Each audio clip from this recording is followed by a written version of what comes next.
Some amazing music, and we are going to start off the evening. And it's so funny because I asked for intros because I don't really ever want to say things that people don't want me to say. Right? Sometimes people are like, don't mention my this. And so Precious is our first performer, and I'm like, some people are like, don't mention. She's like, mention my father. Mention my father. Okay, so I mean, Precious Chong, Tommy Chong's daughter, of course, because who else would name their daughter Precious but a guy who smoked that much pot? Not that it isn't a beautiful name, and you are Precious. You're a redhead, so you're fucking crazy. But no, I love redheads, and yet I'm totally terrified of you. She just finished. Oh, Precious actually just got back from the Boston Comedy Festival, which is a big coup. So yes, let's hear that for Precious. Very funny and an awesome all-around gal. Please welcome Precious Chong.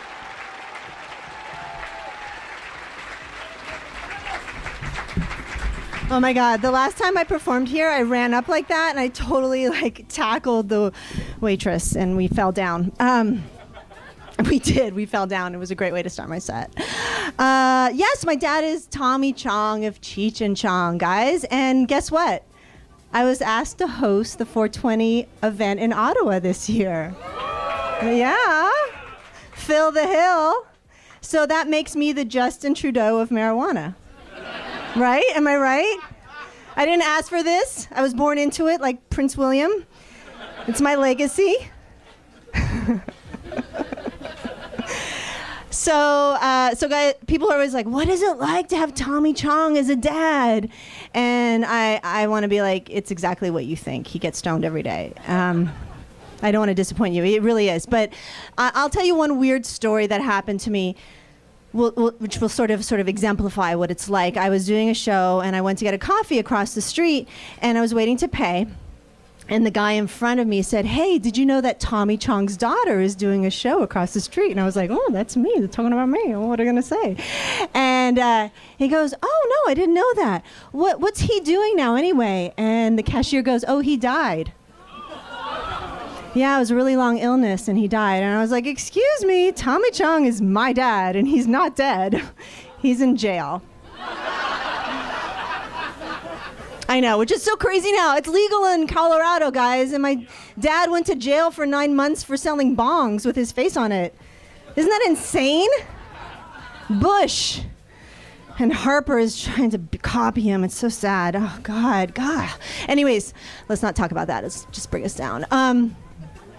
No, let's not bring us down. Let's keep us up.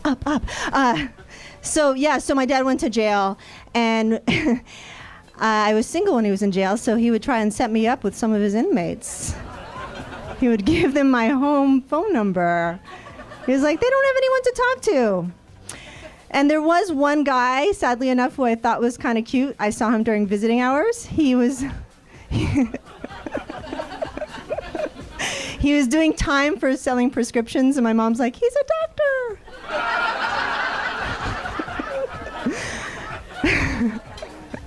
But it turns out he was gay. So, oh well, I know, even in prison, Jesus.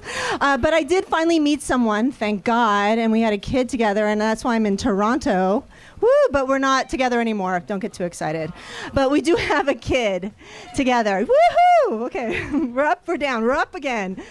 And so yes, we have a little boy, and it's weird being a parent when Tommy Chong is your dad. You just don't know how to be normal.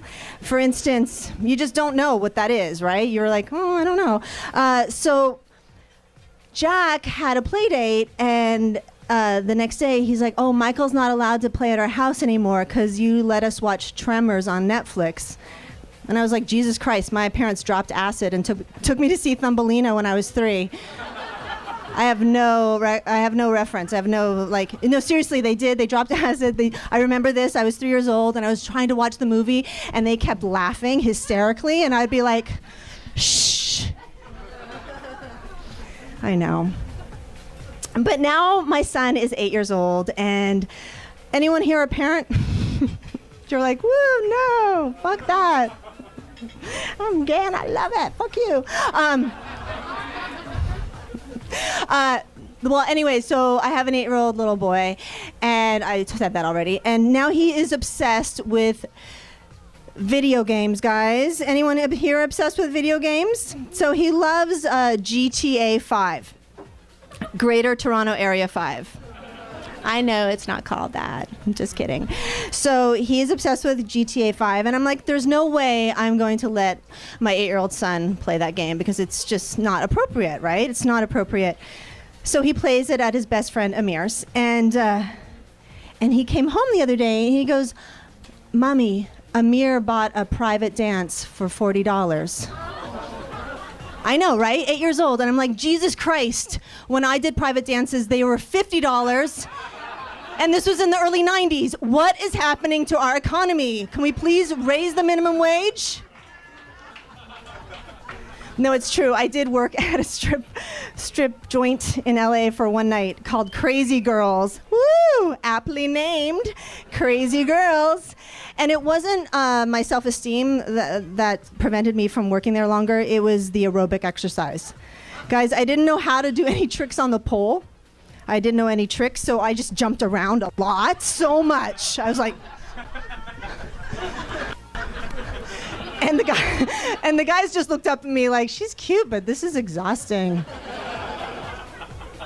And the song I chose for my dance was Aretha Franklin's Respect.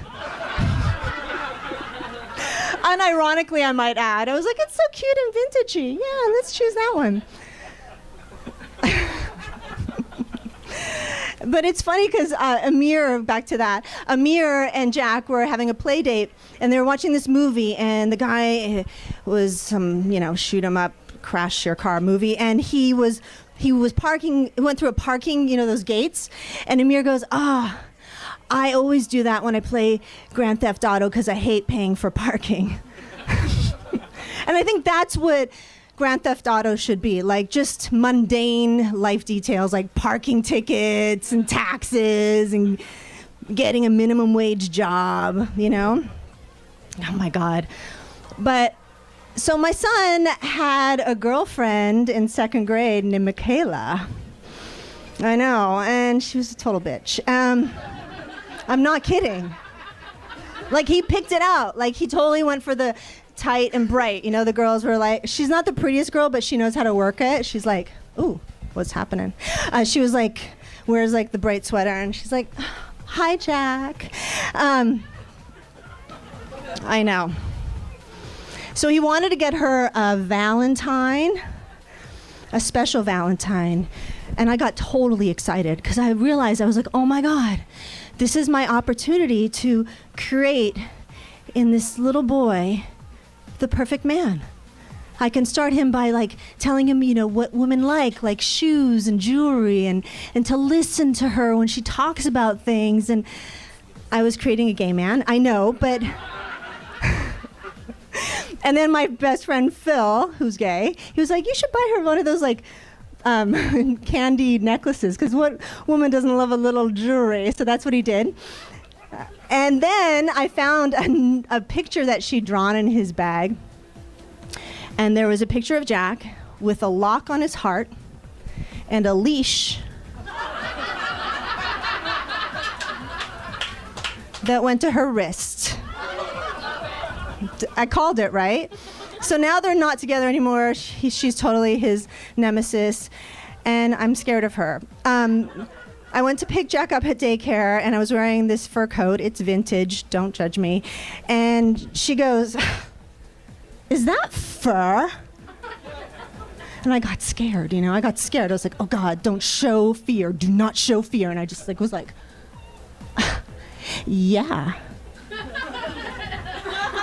Right? And she totally crumbled. She was like, oh, I better bring my game on. She's like, oh, I have a Canadian goose and it's so soft. And I was like, that's right, bitch. I got you.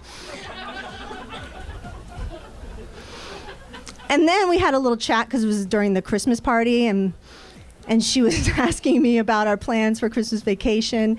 And I said that, we're going to go see my family, and then he's going to spend time with Wes, his dad, and Sarah, his new partner, and then they're going to have a Christmas with his Nana.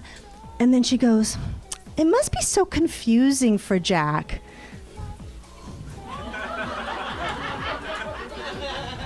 Every night he doesn't know who he's with or which parent is picking him up.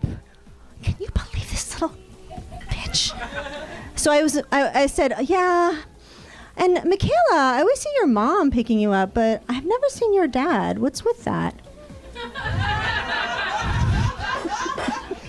No, I didn't say that. I thought about saying that like 5 hours after we had that conversation.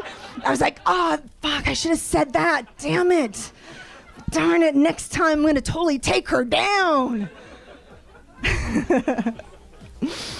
But I know, I'm pathetic. But it's weird, talking about not being able to, wasn't Maggie talking about not being able to see? Because oh yeah. The guys at the Dick, what's it called?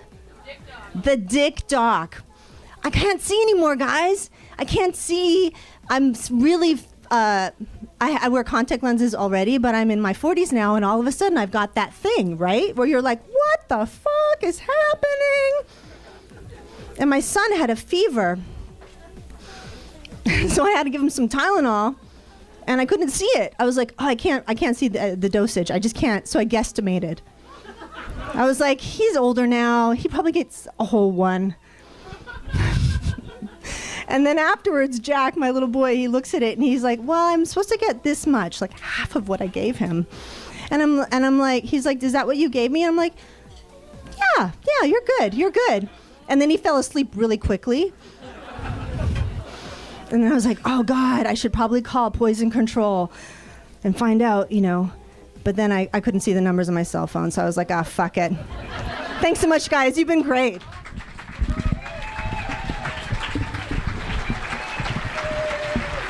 Precious Chong, everybody, Precious Chong! Okay, I'm told the food service is a little...